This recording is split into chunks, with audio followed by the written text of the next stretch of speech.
तर भाजप आणि शिवसेनेमध्ये मुंबईतील काही जागा वाटपावरूनच पेच निर्माण होण्याची शक्यता आहे। लालबाग, परळ, दादर, माहीम, भायखळा आणि कुलाब्यामध्ये दोन्ही पक्षांचा दावा आहे। ठाकरेंच्या माजी नगरसेवकांच्या जागी शिंदेंची शिवसेना ही आग्रही असल्याची माहिती आहे। तर भाजपला सुद्धा मुंबई शहरातील काही जागा ह्या अपेक्षित आहेत। त्यामुळे उद्या होणाऱ्या बैठकीमध्ये हा पेच प्राथमिकरित्या सोडवला जाणार असल्याची माहिती सूत्रांकडून समोर येते। मुंबई महापालिकेसाठी भाजपने शिंदेंच्या शिवसेनेला 52 जागांचा प्रस्ताव दिलाय।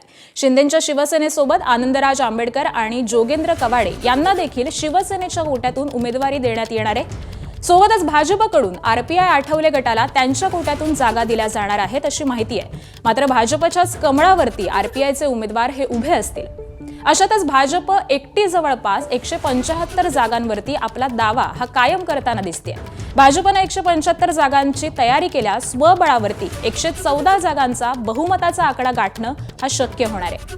त्यामुळे भाजप शिवसेनेला सोबत घेऊनही अधिक जागा आपल्या कार्यकर्त्यांना देण्याचा प्रयत्न करत असल्यानं शिंदेंच्या शिवसेनेची कोंडी होणार का असा सवाल उपस्थित झालाय। त्याबरोबरच मुंबईच्या महापौर पदावरती देखील भाजपचा दावा हा कायम असणार आहे।